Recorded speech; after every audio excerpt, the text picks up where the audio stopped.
ಕಳೆದ ರಾತ್ರಿ ಬಿಜೆಪಿ ರಾಜ್ಯಾಧ್ಯಕ್ಷ ಈಶ್ವರಪ್ಪ ಹಾಗೂ ಅನಂತಕುಮಾರ್ ನೇತೃತ್ವದಲ್ಲಿ ನಡೆದ ಸಭೆಯೇ ಇದಕ್ಕೆ ಸಾಕ್ಷಿ. ಇದರಿಂದಾಗಿ ಕಮಲಪಾಳ್ಯದಲ್ಲಿ ಮತ್ತೆ ತಳಮಳ ಶುರುವಾಗಿದೆ.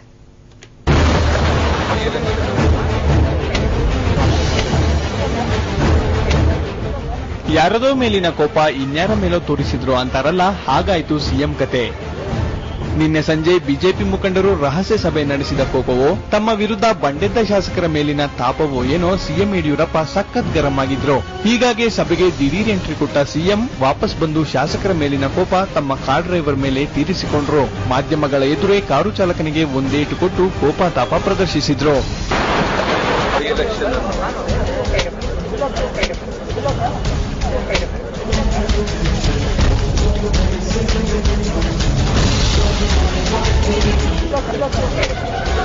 ನಿನ್ನೆ ಸಂಜೆ ಬೆಂಗಳೂರಿನ ಬಿಜೆಪಿ ಕಚೇರಿಯಲ್ಲಿ ಬಿಜೆಪಿ ರಾಜ್ಯಾಧ್ಯಕ್ಷ ಈಶ್ವರಪ್ಪ ಹಾಗೂ ಸಂಸದ ಅನಂತಕುಮಾರ್ ನೇತೃತ್ವದಲ್ಲಿ ಸಭೆ ನಡೀತಾ ಇತ್ತು.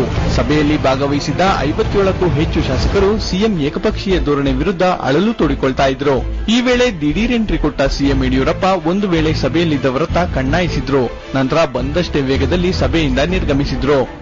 ರಾಜ್ಯದ ಅಧ್ಯಕ್ಷರು ನಾವೆಲ್ಲ ಇದ್ದಾಗ ಇಂಥ ಹಗುರವಾದ ಮಾತನಾಡಿ ಗೊಂದಲ ಉಂಟು ಮಾಡುವಂತ ಕೆಲಸ ಮಾಡಿದ್ರು. ಆ ಕಲ್ಚರ್, ಸಹಿ ಮಾಡೋ ಕಲ್ಚರ್ ಇವೆಲ್ಲ ಇರುವಂತದ್ದು ಕಾಂಗ್ರೆಸ್ ಪಾರ್ಟಿ. ನಮ್ಮ ಪಾರ್ಟಿನಲ್ಲಿ ಇದುವರೆಗೂ ಅದು ನಡ್ಕೊಂಡ್ ಬಂದಿಲ್ಲ, ಮುಂದೆ ನಡೆಯೋದು. ಸಿಎಂ ಪಕ್ಷದಲ್ಲಿ ಯಾವುದೇ ಭಿನ್ನಮತ ಇಲ್ಲ ಅಂತ ಹೇಳಿದರಾದ್ರೂ ಅವರ ನಡವಳಿಕೆಯಲ್ಲೇ ನಿಜ ಏನೆಂಬುದು ತಿಳಿಯುತ್ತಿತ್ತು. ಇನ್ನು ರಾತ್ರಿ 8 ಗಂಟೆವರೆಗೂ ನಡೆದ ಸಭೆಯಲ್ಲಿ ಶಾಸಕರು ಸಿಎಂ ವಿರುದ್ಧ ಆಕ್ರೋಶ ಮತ್ತು ಅಸಮಾಧಾನ ವ್ಯಕ್ತಪಡಿಸಿದ್ರು. ಅನಂತರವೂ ಚರ್ಚೆ ಸಭೆಗಳು ಮುಂದುವರೆದವು. ಬಿಜೆಪಿ ಕಚೇರಿಯಲ್ಲಿನ ಸಭೆಯ ನಂತರ ಕೆಲ ಬಿಜೆಪಿ ನಾಯಕರು ಬಿಜೆಪಿ ರಾಜ್ಯಾಧ್ಯಕ್ಷ ಈಶ್ವರಪ್ಪ ನಿವಾಸದಲ್ಲಿ ಸಭೆ ಸೇರಿದ್ರು. ಅನಂತಕುಮಾರ್, ಜಗದೀಶ್ ಶೆಟ್ಟರ್, ಸಿಟಿ ರವಿ, ಜನಾರ್ದನ್ ರೆಡ್ಡಿ, ಕಟ್ಟ ಸುಬ್ರಹ್ಮಣ್ಯ ನಾಯ್ಡು, ರಾಮದಾಸ್ ಸೇರಿದಂತೆ ಸುಮಾರು 15ಕ್ಕೂ ಹೆಚ್ಚು ಶಾಸಕರು ಸಭೆಯಲ್ಲಿ ಭಾಗವಹಿಸಿದ್ರು.